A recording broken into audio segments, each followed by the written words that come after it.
Hello, everybody. Hello, YouTube. Hello, art history enthusiasts and visual culture aficionados. It's me again, Miss M, and I'm back with yet another video. Today, it's the one you've all been waiting for. Understanding the Shining, part 18. Okay, so we're gonna do it. Finally, we're gonna do it. Um, I threw together the slides. It's minute 51 through 54. So that is the end of the scene where Danny sees the twins in the hallway, and the beginning of the sequence where Danny goes upstairs to get his fire engine. Okay, so it's pretty darn important. Um, so let me just do the business, get it out the way, the church announcements. Returning viewers, thank you for returning. New viewers, thank you for being new subscribers. Thank you so much for subscribing. And don't forget to like, comment, subscribe, and share if you enjoy any of this. And also don't forget to check out my community page. I put up one of the songs that I've been working out to lately. I love this one. So check it out. Barrington Levy, Here I Come. And that's that for, again, church announcements, administrative, such and such. Thank you all for your recent comments. I enjoyed them very much, especially one by Richland Law. That was really sweet. Thank you so much. I might, highlight it or mention it in a future viewer mail video. It was the encouragement that I needed. So thank you so much, Richland Law. And all of you guys are awesome. My regulars that I interact with regularly. Thank you. Like I said, today we're doing Understanding Shining, part 18. And I got all my shit together. Here he is, talking to Tony at the end of that scene in that creepy ass hallway with those creepy ass little girls. Oh, and this is the part, I think, of the story, the scene where Danny tells Tony, he says, "I'm scared." And Tony says, "Remember what Mr. Halloran said, is like pictures in a book, it's not real." Okay? Which is interesting and important. And now don't forget, this scene happens right after the scene with Wendy talking on the radio with the forest ranger guy. Now, this is the end of the hallway scene. Like I said, here he is, wagging his finger, talking to Tony. Tony says what he's got to say. Danny doesn't seem convinced. Okay. And note Danny's collar of his button-up shirt that's under this pale blue sweatshirt, and he's got a red hoodie jacket on top of it. Okay. And again, Danny just does not seem convinced or encouraged by, quote unquote, Tony's words, but whatevs. So after this, it's Monday. And by the way, if you're wondering what day this was, that was a Thursday. Okay, I checked. Because when I saw this, I said, oh shit. It's Monday? Okay, what day was it before Monday? And it, in this movie, the day before Monday is Thursday. At least in the sequence of this stuff. And then we, fast forward to Monday. So Friday, Saturday, and Sunday, for whatever reason, we don't get to know what happened Friday, Saturday, Sunday. That's fine. That's cool. And then from the Monday card, we get this. Okay. So, this is that infamous cordless TV. And it's showing the movie that's shown on the TV in this movie, in this scene, that I believe the movie is called The Summer of 42, with, I think, the lady in this scene. I think the actress, her name was Jennifer O'Neill, I think. Um, I think she's still alive, but I don't know. I'm not sure. And it's like this movie. I've looked it up. Yes, I have. It's a story about a romance between a young, teenage guy and an old. She's not ancient, but she's probably, in her 20s or whatever. And her husband has gone off to fight in World War II, and she's at home alone. And this kid obviously has a crush on her, and yes, they do hook up, as they say. But, and this is the movie that's being shown on the TV. Okay, and we go from Monday straight to this close up of the TV and the screen. All right, and then we start zooming out away from this TV screen, and we see the doors that cover the TV screen. I guess when it's not on, people back then were classy. They didn't want the TV looking like a TV. They wanted it to look like some kind of piece of furniture, like a cabinet. Okay, all right, but here it is, and we're zooming out, zooming out, zooming, and you see the window behind the TV, and you see the blizzard outside. And what always struck me about this movie on the TV being shown in this scene in The Shining is how much this guy in the movie reminds me of the forest ranger guy that Wendy talks to over the radio. I thought they were the same actor.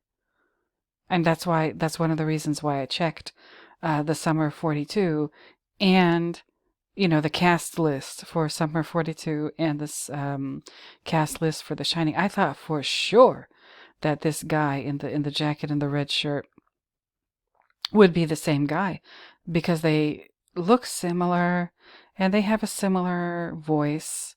Obviously, I was wrong. I checked. No, it's not the same guy. But again, to me, they look very similar. So, is that significant? Do they look similar to any of you? This guy in the movie and the guy that Wendy was talking to on the radio in the forestry service? I don't know. Let me know in the comments if you feel the same way. But that's what I got from this. Anyway, so we're zooming away from the TV. Okay, and again, these are the doors. They're open. They're on hinges, like doors usually are. And we're zooming out, and we see more and more of the window and the snow outside, and we see that the TV, with its skinny little legs, is on this Native American themed carpet. It gets its own carpet, which is interesting. I don't know, like, does it need a carpet? I don't know. Like, I'm not an interior designer, so I don't know how these things work, but I just noticed this. It's odd to me that the TV has its own, like, carpet. I don't know.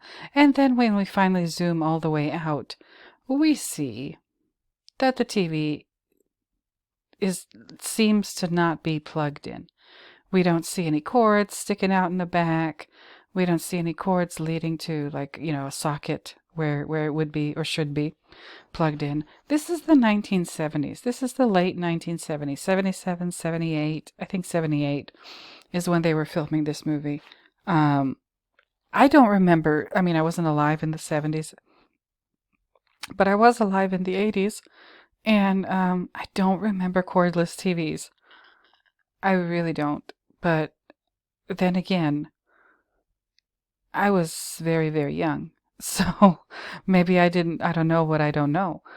If any of you were around in the 80s and late 70s. Like, I know they had like transistor kind of TVs. That's not what I'm talking about. I'm not talking about like battery operated things. I mean, and back then when they said something was portable, yeah, it was portable, but it also weighed a ton. So that's why, like, not a lot of people got portable stuff because it sounds convenient, but no, not even if you're a young person watching this, not even close to what we've got going on now with iPads and cell phones and stuff. No, no, no. You'd see people every now and again, like with a little transistor TV, like sitting in the park watching the game or something. Um, but it wasn't common. And like a cordless phone, or if you had a phone that you could take with you somewhere, that thing was huge. They had these big ass phones, um, that you could take places with you. I think especially in the 90s, like cell phones and cell phone technology. Yeah, back in the 80s, I know Zach Morris had that big clunky mobile phone, but like that was so rare. Most people just didn't have those. Um, but anyway, so yeah, we're zooming out, and what I noticed about this scene is how much attention Stanley is paying, not just to the TV, but what's on the screen. This Summer of '42 movie. And people always kind of connect that to the 42 that we see on Danny's shirt when he's, allegedly brushing his teeth in the beginning of the movie, when he passes out and they have to call the doctor, woman, and whatever. I don't know if there is a connect. I mean, there must be some kind of connection. Like I said, with room 237, 2 times 3 is 6, and times 7, that's 42. So Stanley wants us to be aware of the number 42. Why? I still don't know. I'm going to. I tried looking into it in one of my videos. Go ahead and check my collection. You'll see it in there somewhere. But I'm still not sure. I don't know if I'll ever be. But anyway, we're zooming out, zooming out, zooming out. And we see Danny on the floor. He's watching the TV.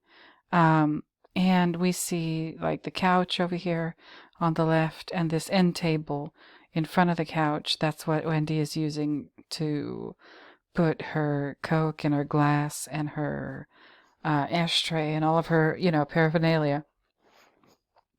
So she's watching the TV. Danny's watching the TV. It's a snowy day. It's dark. They could turn some lights on. I mean, come on. But anyway, so Danny's on this thing on the floor. He's not just sitting on the bare floor. He's not sitting on the couch. He's on the floor. Okay, like a little kid. I mean, I know little kids like to play on the floor and everything. I don't understand like the blanket or the towel or whatever that is underneath him. I just recently, in one of my food videos, explained the concept of the cloth of honor that you see when you look at the Virgin Mary and baby Jesus imagery. In a lot of those, you are going to see that baby Jesus is sitting in Mary's lap, and underneath him is going to be some kind of cloth. That is called the cloth of honor. And again, in that context, I guess people just did that back in the day because the baby was naked, and babies are babies, and they're not toilet trained, and if they have to go to the bathroom, it'll land on the towel or whatever rather than on your lap or on your clothes. But in the context of Mary and Jesus, pictures like baby Jesus, the cloth underneath baby Jesus, the cloth of honor, is meant to remind you of Jesus's death. And the whole point of his life is for him to die. Okay, as the figure that he is. His job, he has a job to do. The second he's born, he gets to work. His job is to die for the sins of all mankind. And that culminates in the story of Jesus' life when he's crucified and then put in his tomb, and then he resurrects, and then he ascends to heaven. And the cloth of honor, when you see it in baby Jesus and Mary pictures, is to remind you of the shroud that he's going to be wrapped in before they place him in his tomb. Okay, so seeing this thing, blanket, towel, whatever this is, underneath Danny when he's sitting on the floor watching this movie with his mother. Here she is over here. Um,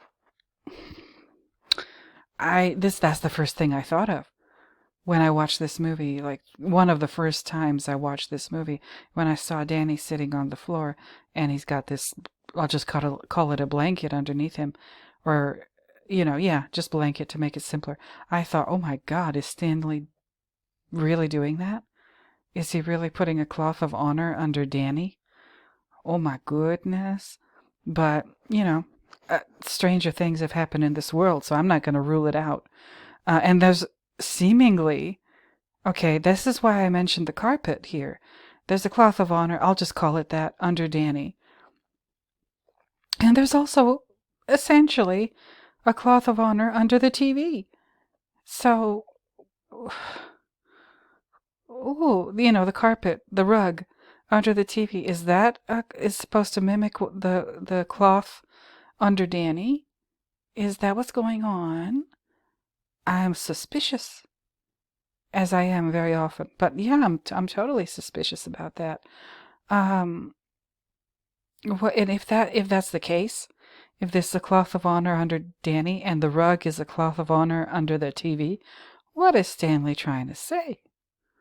If that's the case, my goodness. And again, we have this kind of spooky light coming through the window from the outside, the blizzard. I don't know. Is the light again, born and raised native Southern Californian. I'm from Los Angeles.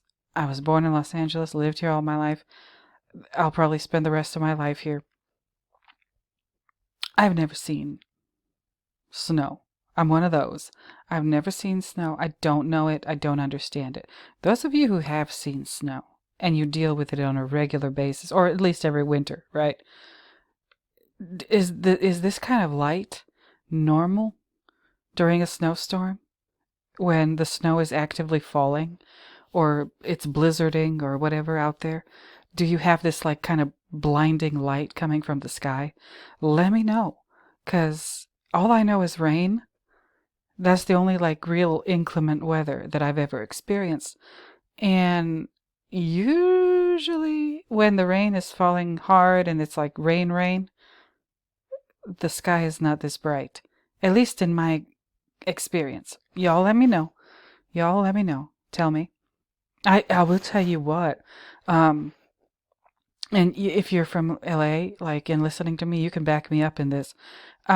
Recently when we had our quote unquote hurricane up here in LA, the tropical storm that was a result of Hurricane Hillary moving up northeast towards Nevada, Las Vegas, whatever. It rained on Sunday all day. It rained and rained and rained and rained and rained, and it was no big whoop. It was just some rain. That was it. Like nothing to worry about. But the news and everybody hyped it up so much. It was just weird. But I did go outside. I just wanted to take a look around several times that day. I went outside. And what I did notice was that the air outside during this rainstorm that was a product of this Hurricane Hillary and the tropical storm and what have you, it stank. The air was absolutely stinky. It smelled musty and just like moldy and like what that smell in the library. That's how it smelled, but worse. Just like funky. It was funky outside, the smell.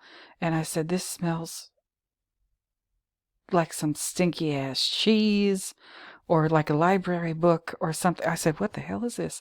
I've never smelled a smell like that in my life. And that smell lasted a good portion of the day, and it left, when the rain was gone and everything. But I said, that's terrible. It sounds like it smelled, not sounds, but it smelled like something had gone bad, and it just funky. But let me know, y'all. Let me know. Anyway, so yeah, Stanley concentrates a lot on just this scene, and he uses his 1-point perspective thing here, and we're focused on this TV, on this movie playing on the TV, this interaction between these two characters on the TV in the movie Summer of 42. TV ain't plugged in. Um, Danny his attention seems to be turned towards this TV. He's on the floor on his, I'll just call it that, cloth of honor. Okay, and he's got his little toys down here that I cannot make out because of the lighting, the way this scene is lit. Any and all of the light in this scene is coming from outside. And again, there's a blizzard outside. Should the sky be that bright? That's my question. I'm asking because I don't know what makes sense in a snow situation. I'm from Los Angeles, California. We don't have that here. we don't we don't have like really truly cold weather that other people like in the northern United States experience every winter. Yeah, we just don't have that here. I don't own a pair of snow boots. I don't think I mean, maybe one day I might have to buy some, but right now, no, absolutely not. I don't own a parka. I don't own, none of that. I don't have to wrap my head or my neck in a scarf or wear a hat in the winter out here. I just don't. It's never that cold. I never have to cover my ears. I don't have to worry about my ears freezing. I just don't. Um, that's why I'm asking, because I don't know what is practical and what makes sense during snowy weather. Anyway, that light is very, very, to me it looks odd, but y'all let me know. Anyway, what are we focusing on here? Well, we're focusing on the TV and the furniture, and we see Wendy over here on the left. She's wearing her yellow, like Native American themed jacket, and we know that because we saw a production photo of her. I showcased it in one of my videos from like probably a couple months ago, and we know she's having a Coca-Cola, and she's got her cigarettes here, and she's covered in she's covered in a blanket, but he's sitting on top of a blanket. Interesting. And there's nothing other than the TV and where Danny is, the way he's positioned on this blanket, and the snow and the light coming from outside. That's what I noticed. And his toys around here, which I wish I could make out what they are. This one here, is this possibly a boat? This one here, is this possibly a little airplane? I just don't know, and I can't be sure. Okay. I wish I could see these better, but again, because the way the scene is lit, it's very, very difficult. So I wait a minute, hold on. Let me check something. Yeah, no, that's not what I thought I saw. This over here, this is the end table. These sconces not lit. There's no light. The all of the light, including the light coming from the TV, is coming from this side of the room where the windows are. Okay, so he's focused on the TV. Okay, we get a bigger picture of the windows here. Okay. Again, very odd. And you see the light from the windows. Oh, shit. Wait a minute. Do you guys see what I see? Oh, I didn't think I was going to make any discoveries in this video. I thought this was going to be just straight up nothingness. Oh, lordy lord. Y'all, do you see it? Let me know in the comments if you see it before I tell you what it is. I will just take your word for it. You don't have to prove it to me. But do you see what I see? I. Holy crap. I feel like I've just seen a ghost. I really do. Maybe I have, at least in this movie. Do you see it, you guys? I'm showing you all of it, just to make sure that... what is going on? Wait a minute, am I losing my mind?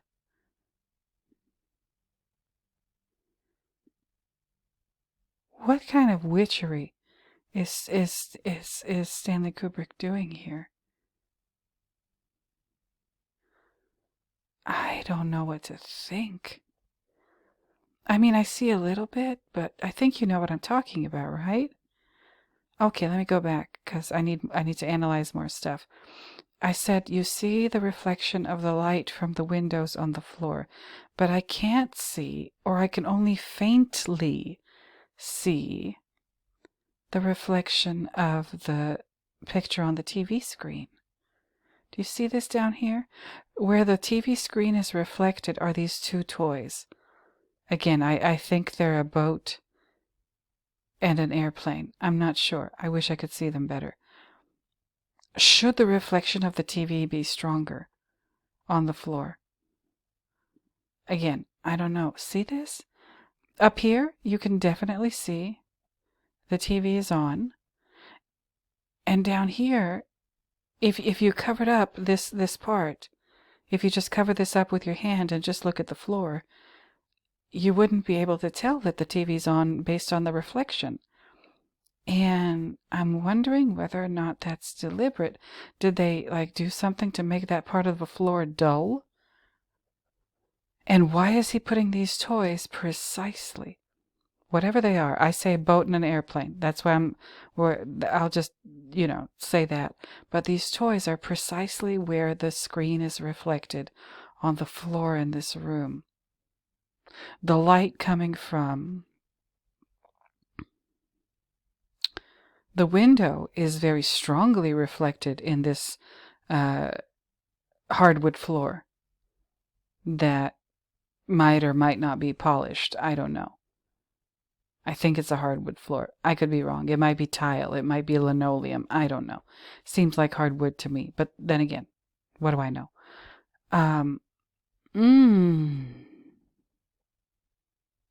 Okay.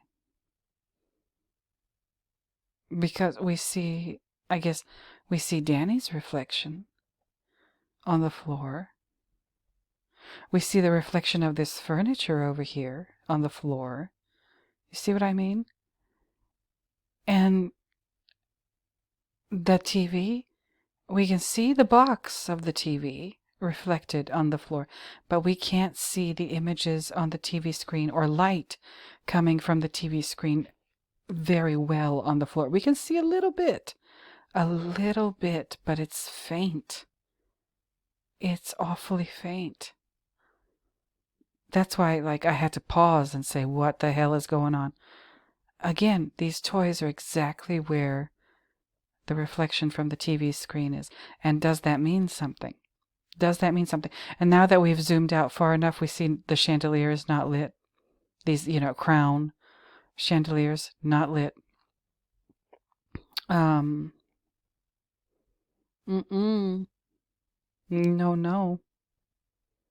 No. And again, these toys, we can't kind of figure out what they are, but we see these toys. Did he put this here? Did Stanley put these two toys precisely here on precisely this part of the floor because that is exactly where the light coming from the TV screen should be reflected? I don't know. I just don't know. At this point, see, now Danny's just looking at the TV, and then in this slide, he turns his head towards his mother. He's probably asking her, can he go upstairs and get his fire engine? Okay, and I do have the script slug thing queued up to that part of the dialogue, so I'll look at it in a minute or so. I don't know. But yeah, so he's asking her, can he go upstairs and get his fire engine? Okay, the movie's still playing on the TV. You can still barely see it on the floor. He's still on his cloth of honor. The TV's on the rug. I'm trying to scan this room for anything. Again, with regard to Stanley Kubrick movies, I'm always looking for what doesn't make sense. What doesn't make sense based on, reality. What we're used to. That's why I'm asking you all, we saw the snowflakes falling down outside the window, but that sky is a little too bright. At least it looks like that to me. I know that rain and snow come from the same place, clouds, okay? And rain, I'm sorry, snow is just frozen rain, uh, falling from the sky. And, you know, in order to create rain or snow, you need lots and lots of clouds. Um, and the clouds have to be pretty darn angry. Uh, but, like, where's this, again, very spooky light coming from outside? I don't know. This is very weird. This is very, very, very, very, very weird. And again, the lack of a reflection, because there's plenty of light coming from this TV screen. But down here, you wouldn't be able to tell based on the reflection on the floor. I don't know. I just don't know. Anyway, um, Danny is asking Wendy, can he go upstairs to get his fire engine? Actually, let me just go to that part of Senor Script Slug. Yeah, this is the end of the hallway scene. Tony, I'm scared. And then Danny says, Tony, I'm scared. And Tony says, remember what Mr. Halloran said. It's just like pictures in a book, Danny. It isn't real. And then it says Monday, okay. And it says play on television set, camera tracks back from set to reveal Wendy seated on sofa, camera left, watching set, Danny seated on floor, watching set, also camera right. I guess so. The lady on the in the movie, I guess the character is named Dorothy because the lady who plays her is named Jennifer O'Neill. Okay, Dorothy on TV, please let me give you some money. And then the male character is named Hermie. Okay. And Hermie says, oh, I wouldn't think of it. Dorothy says, well, how can I repay you? And Hermie says, it's okay, really. And Dorothy, this is the part that made me really think that the guy playing, I guess, Hermie, was the same guy playing the forestry service dude. I guess I was wrong. But anyway, he says, it's okay, really. And Dorothy says, well, I'm going to have some coffee. Would you like some? And Hermie says, sure. And Dorothy says, great, sit down. Oh, these marvelous donuts. Help yourself. Coffee will be ready in a few minutes. This dialogue is ridiculous. And this movie, that I have never watched this movie, The Summer of 42. It seems like a terrible movie, to be honest with you. I mean, the acting seems forced. They're not really dressed for the period, the 1940s, like nothing. Absolutely, it looks like a shambles, this movie, but whatever. Okay, so it's a great sit down. Oh, marvelous donuts, help yourself. Okay, whatever. And play on television continues inaudibly in background, and Danny says, Mom? And Wendy says, yes. And Danny says, can I go to my room and get my fire engine? And Wendy says, not right now, Daddy's asleep. And Danny says, I won't make any noise. And Wendy says, come on, Doc. Oh, you know how I feel about this. You know how I feel about the use of Doc. I already told you I don't think that Halloran shined it. I believe that Wendy, that's a figment of Wendy's imagination. But never mind that. Wendy says, come on, Doc. He only went to bed a few hours ago. Can't you wait till later? And Danny says, I won't make a sound, I promise. I'll tiptoe. And Wendy says, well, all right. But really, don't make a sound. And Danny says, I won't, Mom. And Danny stands up and runs out, camera left. And Wendy says, make sure you come right back, 'cause I'm going to make lunch soon, okay? And Danny says, okay, Mom. And that's that, I guess, for that interaction, as far as, you know, he wants to go upstairs and get his fire engine. Cool. He's a kid. He wants to play with his fire engine. No, nothing kind of weird about that. But I'm still wondering why it just has, it must be the fire engine. Okay, fire engines, traditionally, or, you know, that how we know fire engines, they're usually red. Okay, I said red is a very important color in this movie. My opinion has not changed on that. And fire engines also show up for serious emergencies, such as fires, but that's not the only reason the firemen show up. They show up when somebody's had an accident, when somebody's having a medical, like, episode of some kind, whatever. So when do fire engines show up? When shit's gone wrong. That's when fire engines show up, and that's the toy that Danny wants. He wants his fire engine. Okay, cool. And that also tells us that something that is akin to an emergency, something alarming, is gonna happen soon in this movie. I think is a foreshadowing. Just the fact that he wants a fire engine. I mean, this whole movie has been, foreshadowing of what we're about to see in the second half of the movie. But this fire engine thing just always stuck out to me. And again, he's on the cloth of honor. Creepy. And then these toys, right where the reflection of the TV screen should be, on the very shiny floor. Okay? It's shining the light coming from the window, but not the light coming from the TV. Suspicious. And if they did that deliberately, how? I'm not saying they did. I'm just speculating. But like, if they did that deliberately, then how did they do that deliberately? Quite odd, if you ask me. Anyway, so another thing that struck me about this exchange, let me go back to the script for a second. Why is Wendy so apprehensive about him going to get his fire engine? Like, why does he even have to ask her? Do you understand? Like, Danny says, "Mom," question mark. Wendy says, "Yes," question mark. And then Danny says, "Can I go to my room and get my fire engine?" Why does he have to ask her? Like, what? Usually you have to, I mean, it's been a long time since I was Danny's age.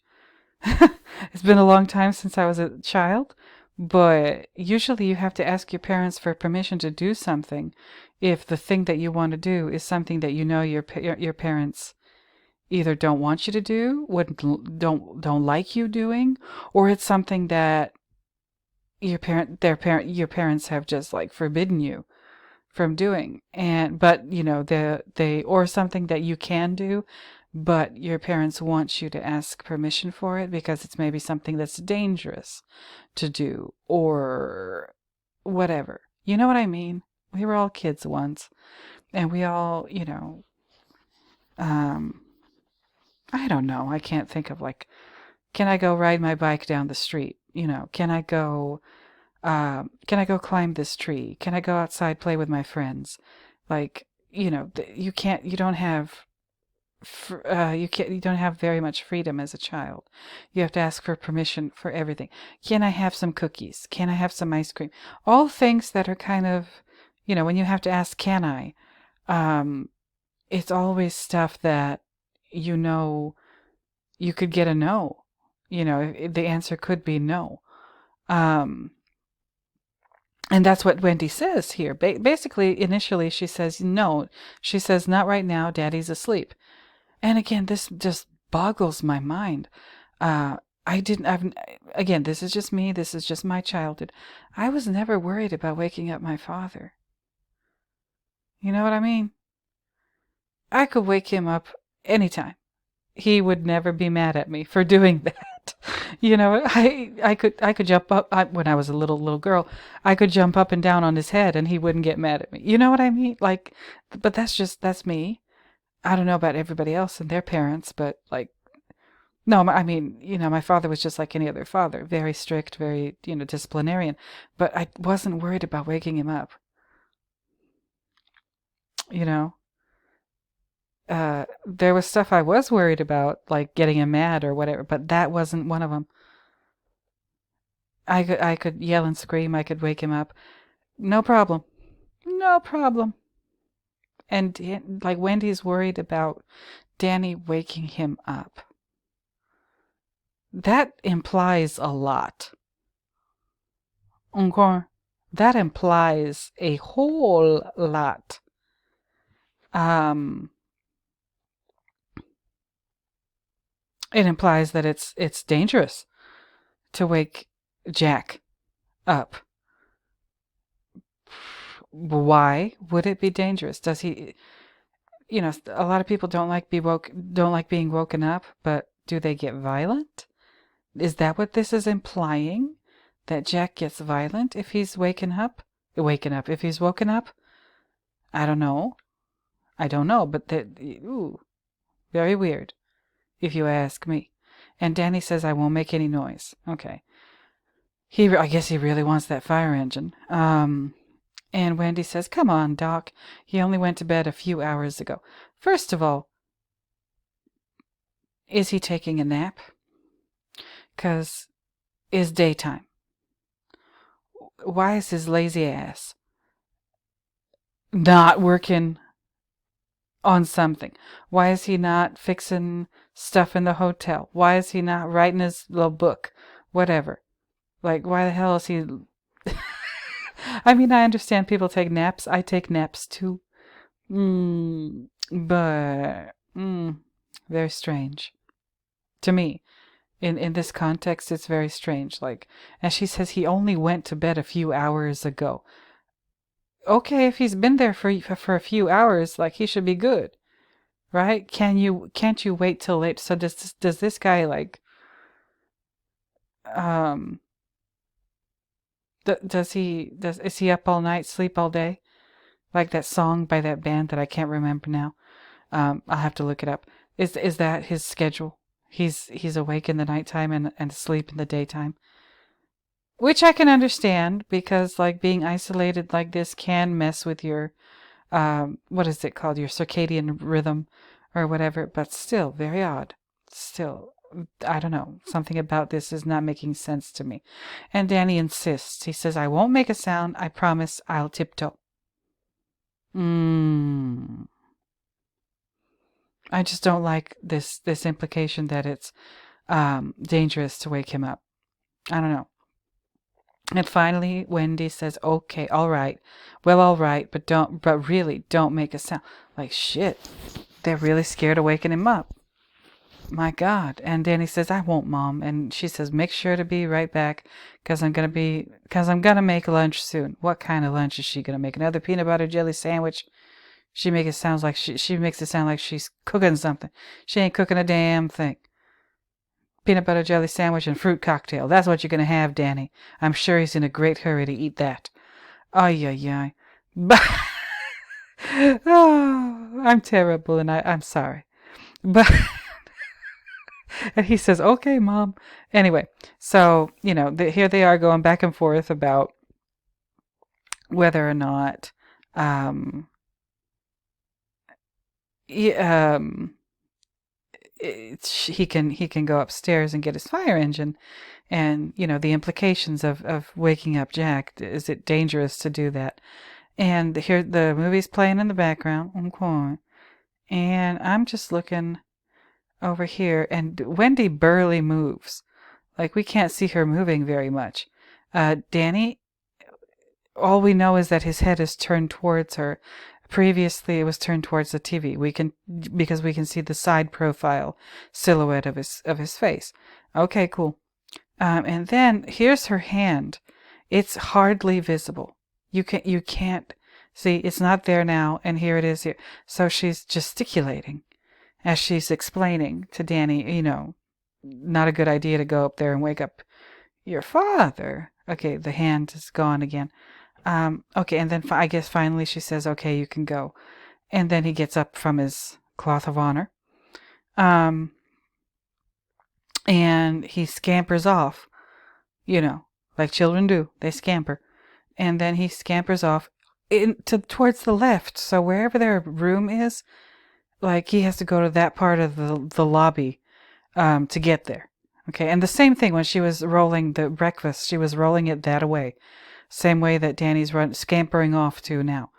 Okay, so this movie is still playing in the background. I still can't tell what kind of toys these are, but I can tell that I can't really see the light coming from the TV, and the toys are there exactly where the TV screen is reflected. Very odd. Very odd. Anyway, so he's gone now. He's left. And Wendy's still watching this horrible ass movie. Okay. And I think we've dealt with this room and this scene pretty thoroughly. Okay. And it doesn't seem like much of a scene, but they spend plenty of time. Stanley lingers on this scene, and he wants us to notice something about it. Is this what he wants us to notice? That, number one, that the TV isn't plugged in, and number two, that there's just a very, very faint reflection, but if you're not looking very closely, it looks like there's no reflection at all from the screen on this reflective surface floor. I don't know what to think. I just don't know what to think. Y'all tell me in the comments. Anyway, so now he's gone. Okay, Danny has gone upstairs to get his fire engine. And then we're doing the fade in from the lobby to the door of their apartment upstairs. And what always struck me about this doorknob is how much it looks like a golden egg. Ooh. Very interesting. And this wallpaper is very much of its time. I can't stand it. I know shit like this is making a comeback. I really wish it wouldn't, but whatever. Okay, and it's unlocked. Nobody's locked the door. And he's opening it very slowly and peeking his head in. He promised his mother he would tiptoe. And I guess that's what he's doing. He walks in. He comes in. Okay, so he's not wearing the same clothes that he wore in the hallway with the creepy little twins. He's wearing something different with a red collar. Okay, a red collar and I think blue sweater. I think the sleeves are navy blue. And then the lower part of this, again, he's wearing Wendy's colors. What I have dubbed Wendy's colors. Red and blue. Okay, and then he's being very careful. He's opened the door carefully. He's closing the door carefully, trying to make sure not to make any noise at all whatsoever. Okay, and he looks very apprehensive, maybe a little bit worried. I don't know. Again, why is he worried? Why is he worried? I know we have the history of Jack allegedly dislocating his shoulder, but how much of that can we trust? The story doesn't make a whole lot of sense. And this door, oh my God, this door. Jesus, Jesus, Jesus. This door looks like it's seen better days. Could they, oh, look at these lines and shit. Oh my God, they could have painted this. This is gross. Ooh, I don't like it. Anyway, so here comes Danny, tiptoeing. Okay, he wants his fire engine. He's serious about his fire engine, getting his fire engine, and here he is tiptoeing, and then we finally see the full picture of what's on the front of his sweater. Okay, Mickey Mouse, old-fashioned Mickey Mouse, right? Kicking a football. Okay, I'm pretty sure other people have said this before in other sources or whatever, but I think there's messages behind the clothes in general, and especially Danny's sweaters. This Mickey Mouse kicking a football thing. This is Stanley telling you that this is the kickoff to the game. Remember the game? Remember, hey, Danny, come play with us. That's what the little twins say. And where does he first encounter them? The twins, when he comes to the hotel, he first encounters the twins where? In the games room. Okay. And when they do speak, they say, come play with us. And then we have this sweater. He's walking into the room, tiptoeing to get his fire engine. He's got Mickey Mouse kicking a football. This is the kickoff. This is the beginning of whatever game that we've been preparing for right up until this point in the movie. I am convinced. I am 100%, absolutely, totally, utterly, and completely convinced that this is the kickoff of the real game, the main event of this movie. And I mean, we've all seen this movie before. You know what I'm talking about. But this is when the movie gets from this point onward, Danny walking into this room wearing this sweater. From this point onward is when the movie really, really gets interesting and much more fast paced and louder. Okay, I don't know if you all have noticed this, but right up until about this part of the movie, it's been kind of boring. Unless you're, a fanatic like we are, and you love analyzing every little itsy bitsy detail of this movie. For regular people, up until this part of the movie, it's kind of slow paced, kind of dull. Like, why are we getting so much exposition? Or are we even really getting exposition? Not really. What I've always said is, up until this point, this very point in the movie, what has Stanley been doing? Stanley has been setting up the chessboard right up until this point of the movie. Or, just preparing the playing field, chessboard, whatever. And this is the kickoff. This is the beginning of the game that we've been waiting for the entire movie. And it was very slow right up until this part of the movie. It's been very slow, kind of boring, and kind of quiet. I think I said this in another video. Like, I was watching this movie, put it on, I was doing something, paperwork, taxes, I don't remember, but it was something. And for the whole first part of the movie up until this point, I said, why is this movie so quiet? And I turned up the volume so I could hear while I was doing whatever I was doing. And then after this point, all of a sudden, I didn't touch the remote control. Nobody did. All of a sudden, the movie got so loud, to the point where I was like scrambling to get the remote to turn the sound down, because it was just too much. So they manipulated the sound in this movie, and they make it louder at this point in the movie, or at this point onward, to get your attention. Oh my. Anyway, so this is the kickoff. We're just witnessing the beginning of the game, the kickoff. Okay, so he's coming in, tiptoeing. Okay. With the football player Mickey Mouse design on his sweater. Okay, wearing Wendy's colors, here to get his fire engine. Wendy said, don't do it. He said, please, let me go. And she finally says, okay, fine, but come back soon, because I'm making lunch. All right, and we got a little mirror up here. I don't know what the hell that's there for, but there you go. And again, mirrors play a big part in this movie. I don't know exactly why, but they're there. I know I've heard the theories of why, but I don't know whether or not I agree with them. I'm not there's that's no shade to those theories or those theorists. I just don't know whether or not I agree with them. I haven't studied it well enough to know whether or not I agree with it. Anyway, he's tiptoeing up the stairs, which don't make no sense. And I'll tell you why in a minute. It don't make no sense. But he's tiptoeing up the stairs. And when I say don't make no sense, the stairs themselves don't make no sense. I'll explain in a little while why I feel that way. Here he is. Okay, he's tiptoeing slowly. He thinks he's done a good job of tiptoeing, but not really. And you'll see in a second why. Right? If you've already watched this movie, you already know why. And I better not get a copyright strike again. Or it wasn't a strike, it was a copyright notice. God damn it, I am showing still images of this movie. This is not... We're not watching the movie here. I'm analyzing still images of the movie. Jesus, Jesus, Jesus. Anyway, so now look at what they do. It was hard for me to capture this with with screenshots, but okay, here he is. He's gotten to the top of the stairs. All right.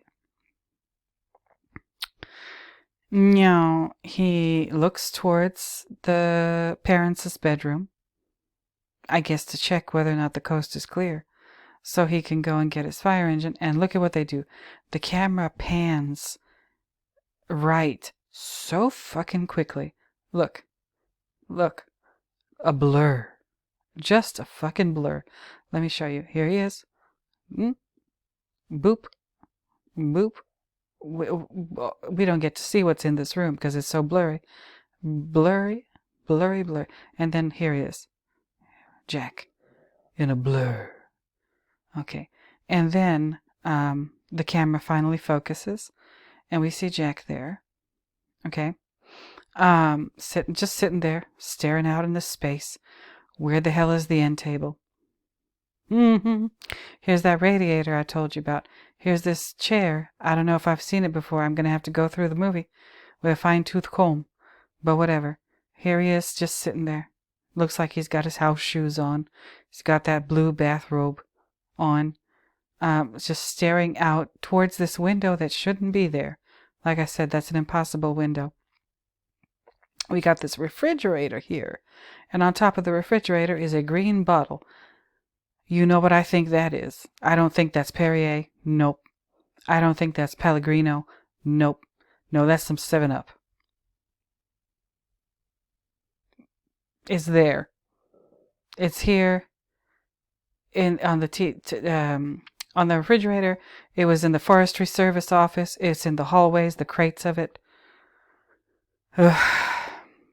Whatevs.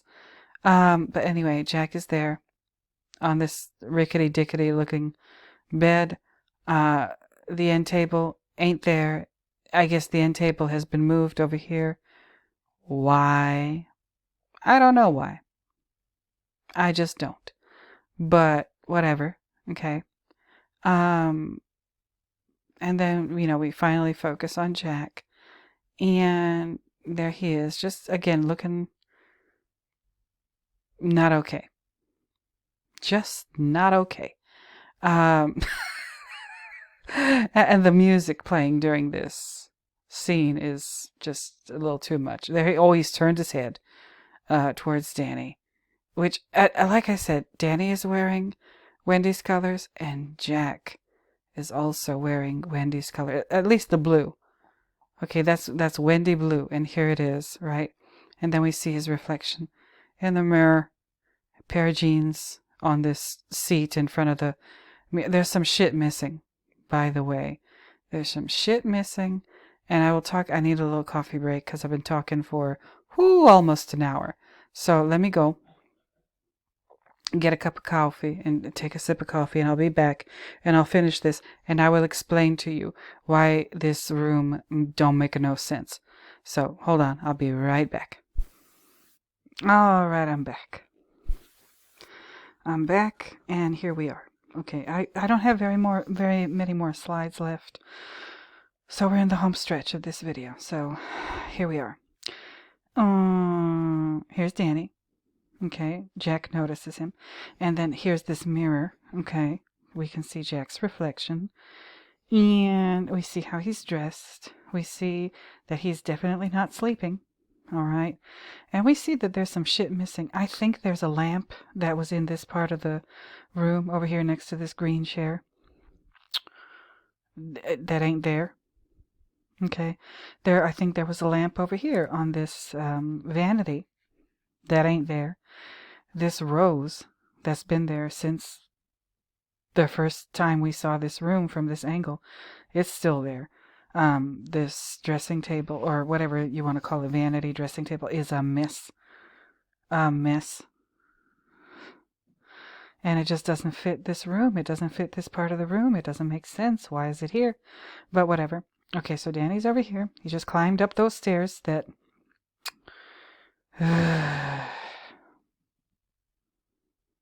shouldn't be there.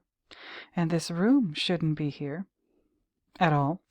And I'll explain why in a second. So here he is. Okay, now Jack sees him. He's reflected in the mirror. That's important because the last time we saw him reflected in the mirror, he was sleeping in this room. When we saw him reflected in this mirror, he was sleeping. He's not sleeping now.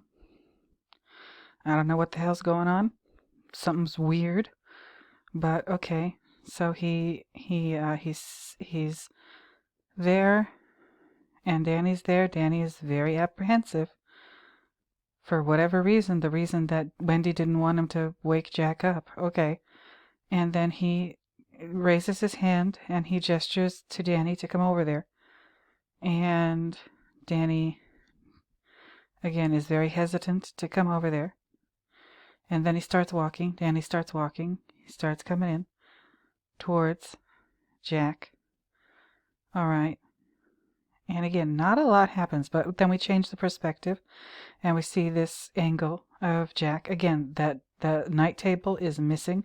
Should be there, but it's not. And then we see into the bathroom. Oh, by the way, this is Henry Spencer's bedroom.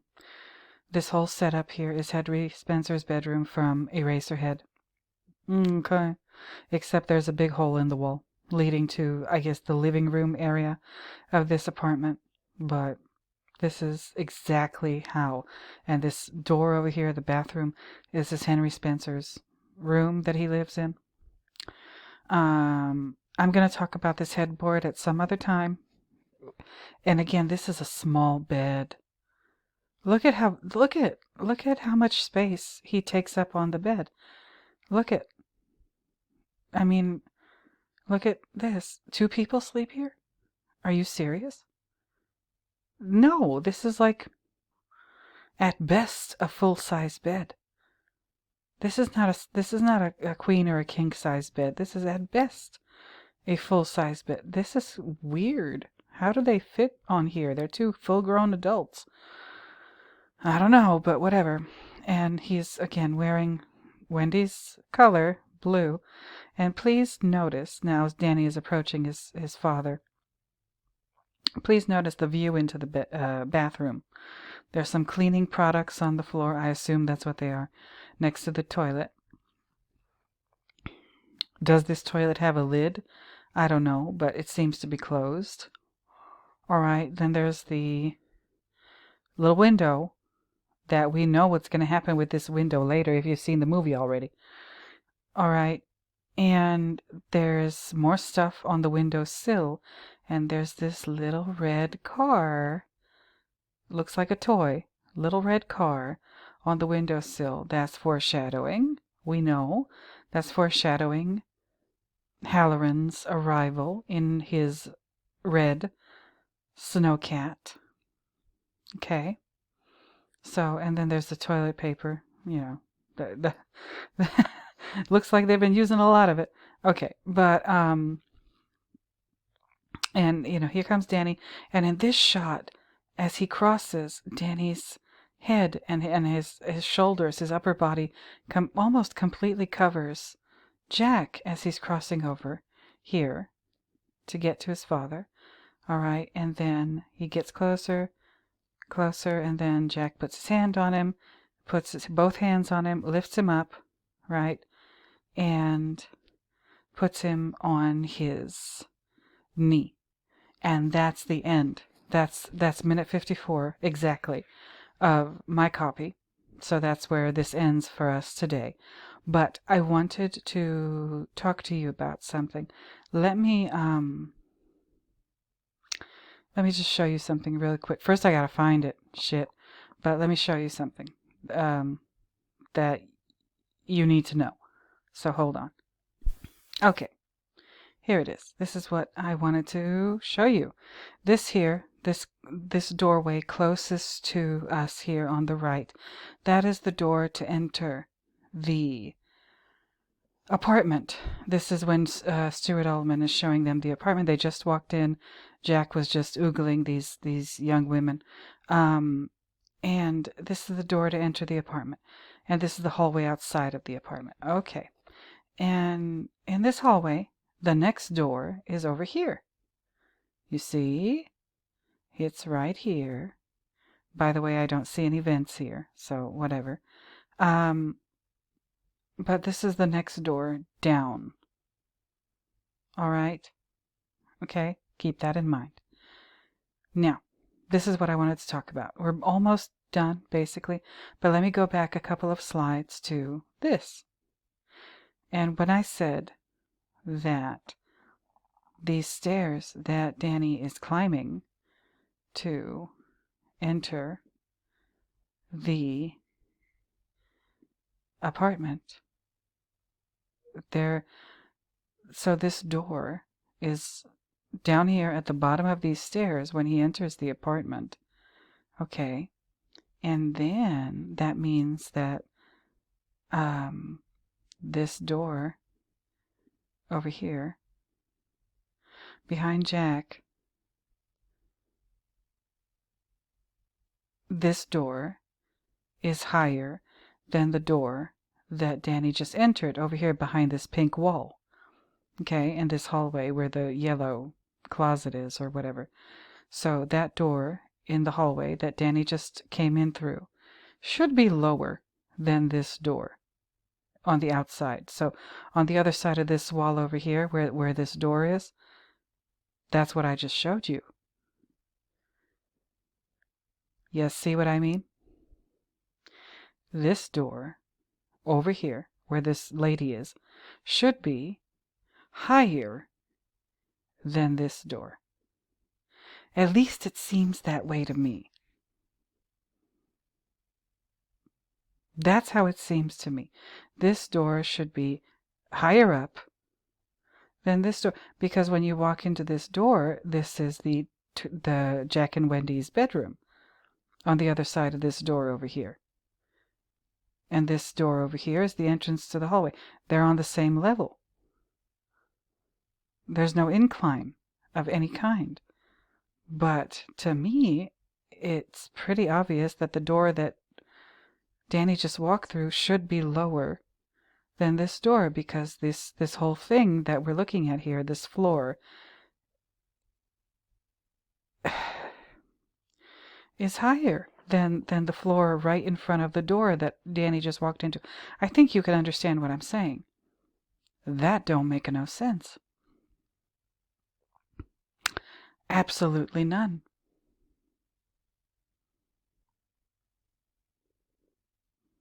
Absolutely none.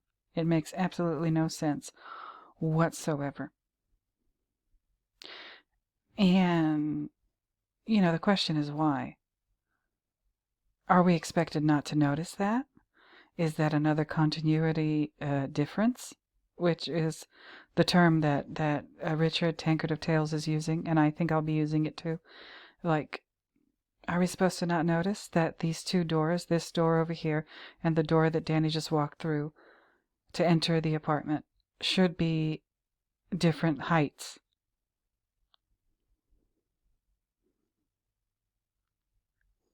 I don't know. I just don't know. But very weird, if you ask me. And again, what it looks like to me is that Jack is wearing a watch. I just noticed this. Why is he wearing a watch if he's supposed to be asleep? Or, is supposed to be dressed to sleep or ready to sleep? I don't know. You can't see his wrist in this from this angle, but why would somebody? I don't think that I don't think it makes any sense to wear a watch to bed. But that's just me. What do I know? And do we see the watch? Oh Lord, I just made him disappear. Yeah, Jack Nicholson's face and posture and everything doesn't change at all as Danny's walking towards him. But again, I'm trying to see if I can see the watch from this angle. I don't think I can, but yeah, no, I can't see it from here. But it looks like in this shot, this shiny thing looks like a watch. Make of that what you will. The painting behind them, is that a picture of a bear? And if so, does that indicate Wendy's presence? I don't know. I don't know, and I don't know. You guys, this is all I have for you for right now for this video. I don't know what to think. I really don't know what to think. I showed you this already. We talked about this. This is very weird. Like a lot of stuff is very weird, and like I said,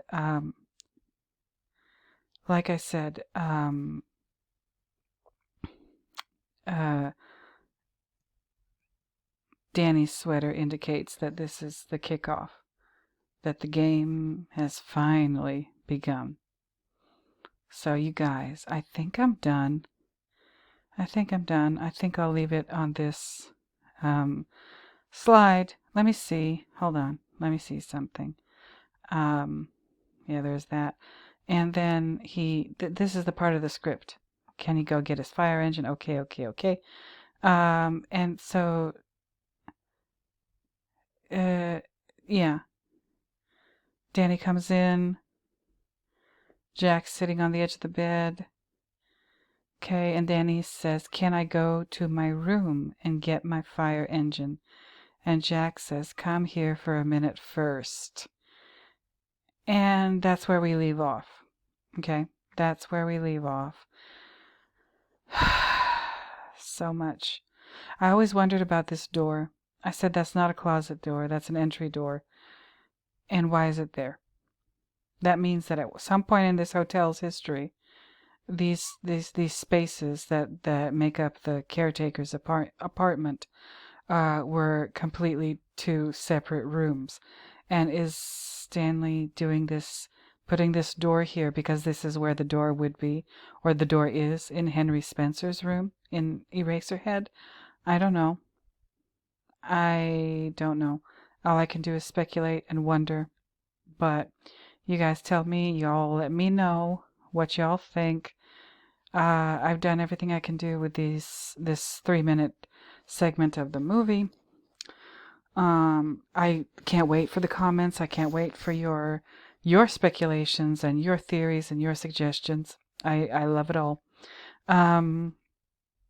So that's that. That's that for now. I'll go ahead and reiterate my church announcements. Returning viewers, thank you for returning.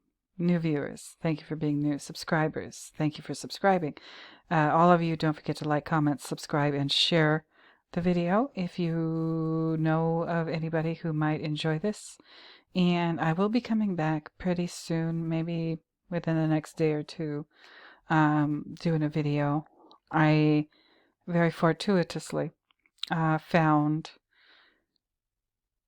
a video. I think I posted it in my community post video.